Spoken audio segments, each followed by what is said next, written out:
నమః శివాయ నమః శివాయ ఓం నమః శివాయ. సంసారంలో ఉన్నవాడికి కామము, క్రోధము, మదము, మాత్సర్యము ఇవి లేకుండా ఎలా ఉంటాయండి నాకు చెప్పండి. చాలా మంది ఏమంటారంటే కామక్రోధాదులను వదిలిపెట్టండి అంటారు. వదిలిపెట్టడానికి నేను పట్టుకోలేదు, అవి నన్ను పట్టుకున్నాయి. నేను వదిలేయండి, నేను వదిలేయాలంటే నేను పట్టుకుని ఉంటే కోపాన్ని, ఓ కోపమా నిన్ను వదిలివేయుచున్నాను అని సంకల్పం చేసి వదిలేస్తాను.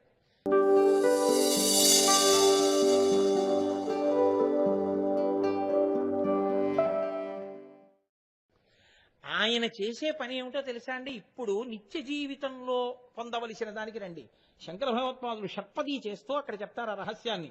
దామోదర గుణమందిర సుందర వదన రవింద గోవింద జలమధ భవజలధి మదన మందర పరమందర మపనయతం మే అని అడుగుతారు. ఏమి షట్పది, అద్భుతమైనటువంటి ఆ శబ్దాలు నడుస్తాయి అందులో.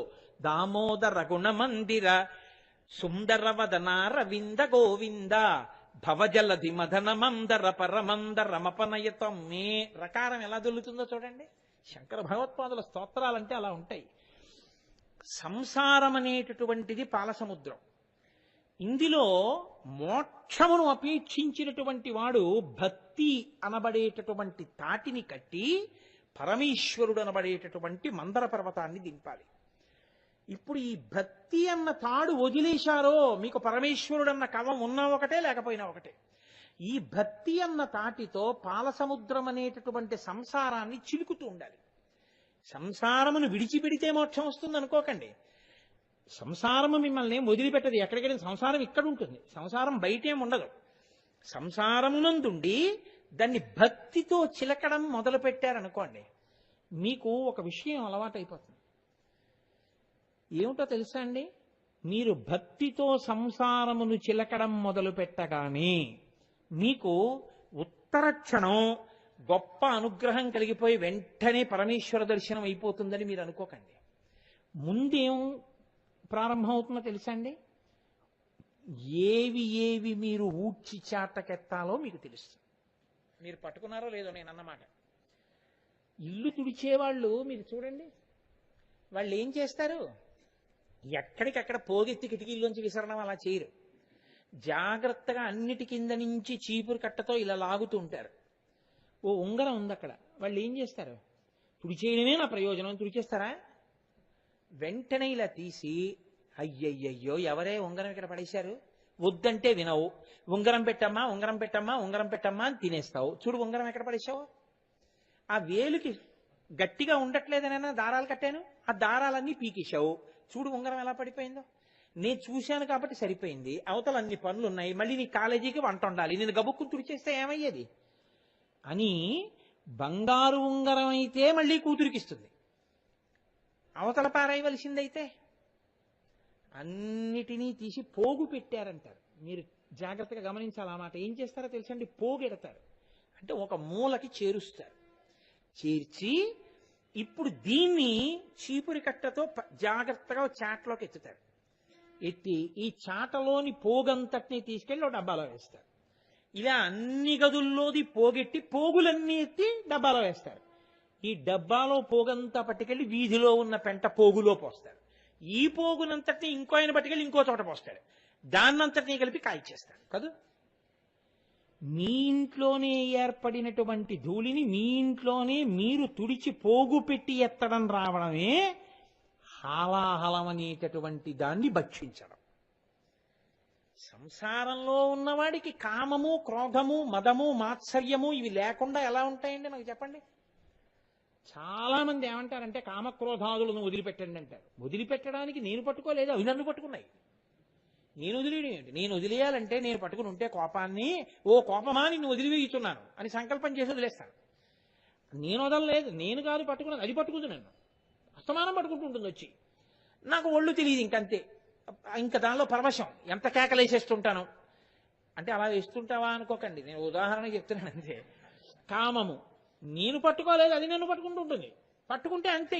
అజామీనుడు ఎంత గొప్పవాడు, పడిపోలేదు, జారుడి మెట్ల మీద పడిపోయినట్టు పడిపోతాడు అంతే. పట్టుకోకూడని రీతిలో కామం పట్టేసుకుంటే, లోభము పట్టకూడనంత పట్టుకుంటే పడిపోతాడు అంతే. ఇవి నిన్ను పట్టుకుంటాయి. ఇవి నిన్ను పట్టుకుంటున్నాయి అని నువ్వు గ్రహించి వీటి నుంచి నిన్ను విడిపించమని ఈశ్వరుణ్ణి ప్రార్థించాలి.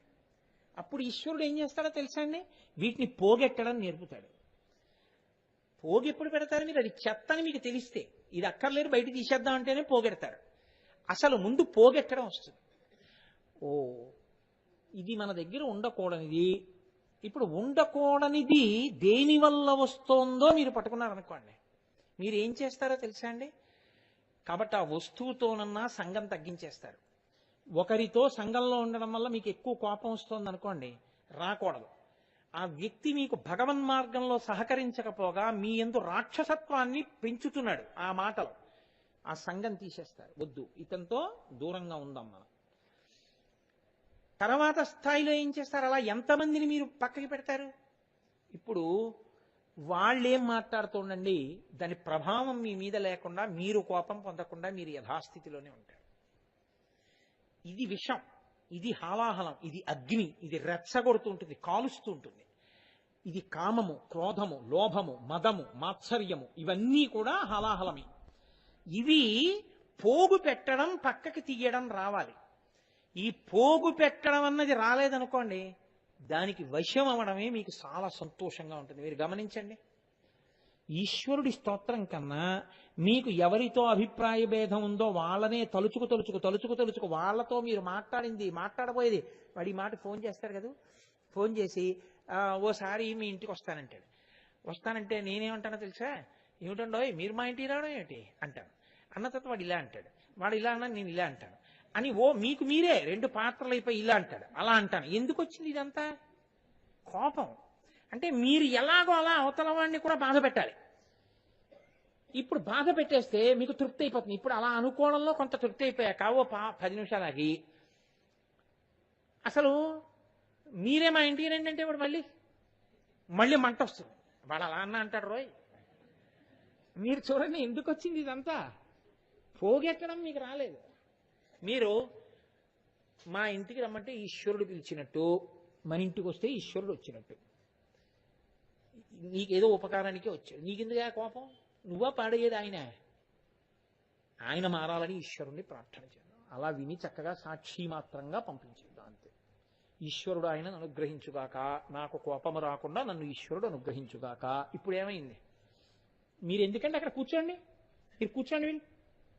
కాబట్టి ఈశ్వరుడు నన్ను అనుగ్రహించుగాక, ఈ భావన మీ యందు బాగా నిలబడి ఉండడం, కామక్రోధములను పోగు పెట్టడం, లోభమును పోగు పెట్టడం. మీరు చూడండి, ఇది ఎక్కడుంటుందో తెలుసా అండి?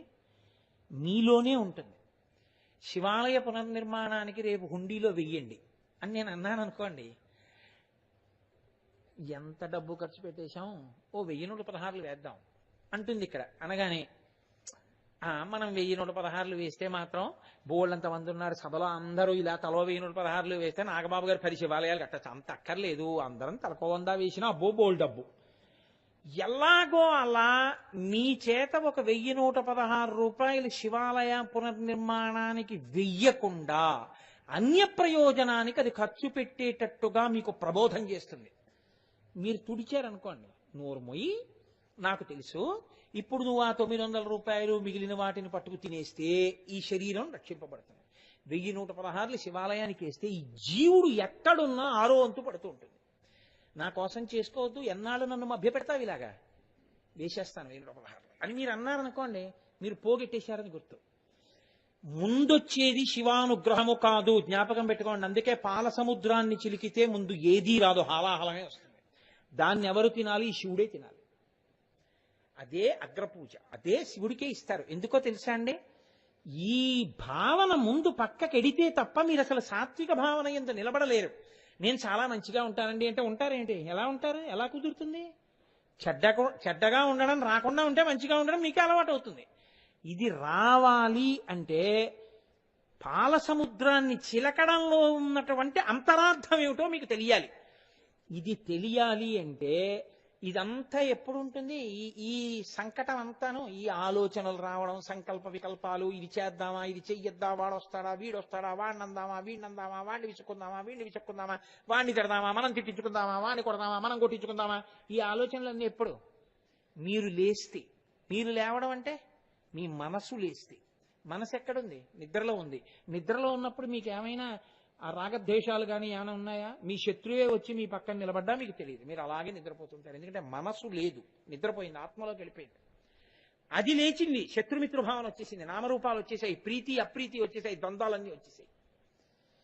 ఇప్పుడు లేవగానే వచ్చే వాటన్నింటినీ తొడవగలిగిన శక్తిని ఇవ్వగలిగిన వాడు నీలలోహితుడై ఉన్నాడు. అది హలాహలాన్ని శివుడు తిన్నవంటే. అందుకని ఆయన నీలలోహితుడుగా ఆకాశంలో కనపడతాడు. రే, ఇలా ఎన్నాళ్ళు బతికేస్తావురా, తుడవడం నేర్పుతాను, పోగు పెట్టడం నేర్పుతాను. పొద్దున్నే ఏం చేస్తాం? ఇల్లు తుడుస్తాం, పోగెడతాం. నీకు ఇక్కడ తుడవడం పోగెట్టడం కూడా నేను నేర్పుతాను. ఇది నీకు రావాలంటే, ఈ శక్తి కలగాలంటే ఓసారి పైకి ఎత్తి చూడు, చూస్తే నీ మీద అనుగ్రహం వర్షిస్తాను, జీవితాన్ని దిద్దుతాను. ఇది నీలలోహితుడు. ఇది వేదంలోకి వెళ్ళి మంత్రంగా మారితే ద్రాపే అంధస్వస్పతే దరిద్రం నీలలోహిత ఏషాం పురుషాణం ఏషాం పశూనాం ఆభేర్మో రోమో ఏషాం కించనా మమత్.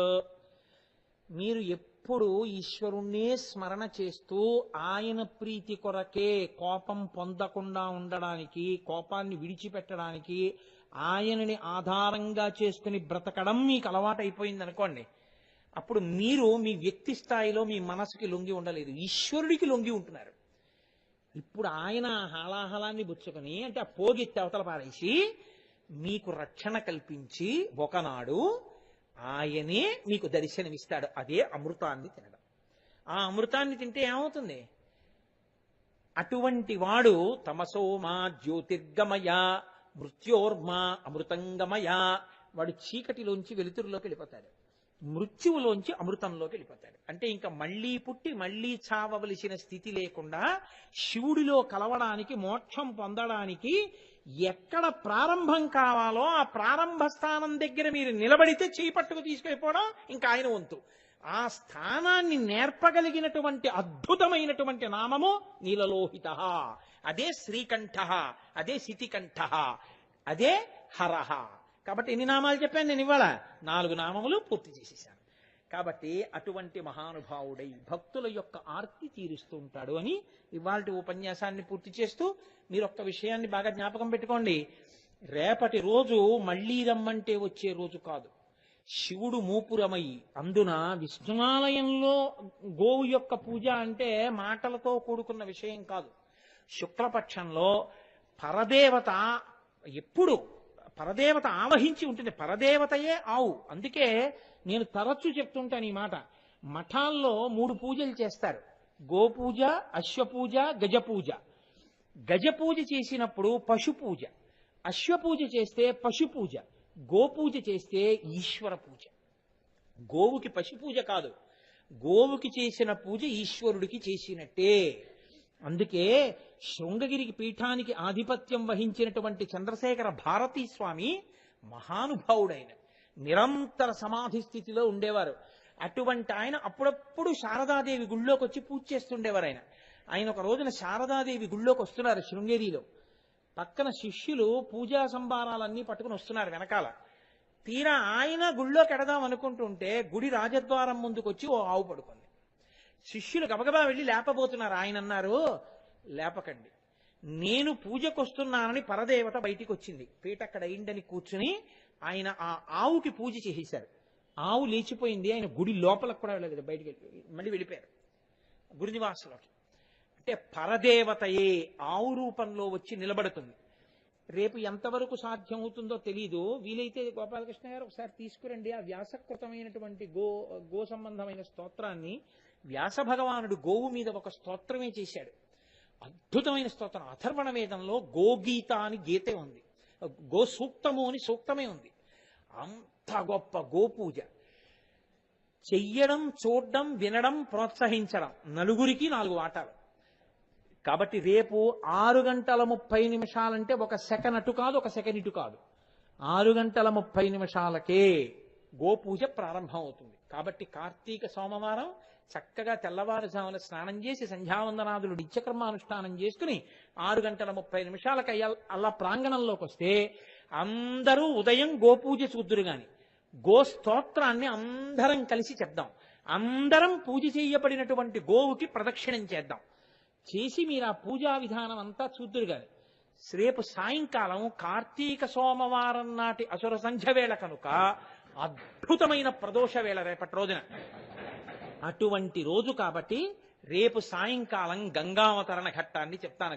అందుకే కపర్ది విడిచిపెట్టాను. గంగాధర, కపర్ది, జటాధర ఇవన్నీ సమన్వయం చేస్తాను రేపు. రేపు 4 నామాలు సునాయాసంగా అవుతాయి. కాబట్టి రేపు ఆ గంగావతరణం చెప్తాను. ఆ గంగావతరణం దాని గొప్పతనం ఏమిటో మీరు విందిరు గాని శంకర భగవత్పాదులు గంగాష్టకం చేశారు. వీలైతే రేపు మీ అందరితో ఉపన్యాసం అయిపోయిన తర్వాత ఆ గంగాష్టకం చేయిస్తాను. శంకర భగవత్పాదులు ఒక మాట చెప్పారు గంగాష్టకంలో. గంగ యొక్క బిందువు తల మీద పడ్డా, గంగ యొక్క బిందువు నాలుక మీద పడ్డా వాళ్ళ పాపములు ఉపశమిస్తాయి. వాల్మీకి మహర్షి రామాయణంలో ఏ ఘట్టానికి కూడా ఫలశ్రుతి చెప్పరు. అటువంటి వాల్మీకి మహర్షి ఒక్క గంగావతరణానికి షణ్ముఖోత్పత్తికి ఫలశ్రుతి చెప్పారు, ఆదిత్య హృదయానికి. అంటే గంగావతరణం ఎంత శక్తివంతమైన ఘట్టమో చూడండి. రేపు ఆ గంగావతరణం విందురు గారి విన్న తరువాత రేపు ఉదయం అయ్యప్ప స్వామి దేవాలయంలో, ఆ పోలీస్ క్వార్టర్స్ లో ఉన్నటువంటి అయ్యప్ప స్వామి దేవాలయంలో స్వామివారి పాద సన్నిధిలో పెట్టి కాశీగంగ యొక్క కలశాన్ని పూజ చేసి తీసుకొస్తారు ఇక్కడికి. రేపటి రోజున మనందరం శంకర భగవత్పాదాచార్యకృతమైనటువంటి గంగాష్టకం చదివిన తర్వాత అందులో ఒక మాట అడుగుతారు. అంత్యకాలమునందు నేను గంగానదిని స్మరిస్తుండగా, గంగని చూస్తుండగా, అమ్మా గంగా నువ్వే లేచి వచ్చి నీ చేతులతో నన్ను పట్టుకోవాలి అని. ఎవరు గంగాష్టకం చేస్తారో వాళ్ళు శివుణ్ణి చేరుకుంటారు అని. రేపు కార్తీక సోమవారం కదండి, అందుకని రేపు గంగావతరణం విని గంగావతరణం వినగాని మీ దగ్గరికే వచ్చి మీ శిరస్సు మీద కాశీగంగ ప్రోక్షిస్తారు రేపు. అయిన తరువాత మనందరం కలిసి గంగాష్టకం చేస్తాం. కాబట్టి రేపటి కార్తీక సోమవారం మనందరం పోవడానికి కావలసినటువంటి అద్భుతకరమైన కార్యక్రమాన్ని శివాలయ పునర్నిర్మాణ సంఘం వాళ్ళు వండి సిద్ధంగా ఉంచారు వడ్డించడానికి. వచ్చి విస్తరి ముందు కూర్చున్నవాడే అదృష్టవంతుడు. కాబట్టి ఈ అవకాశాన్ని మీ అందరూ కూడా వినియోగించుకొనిదరుగాక.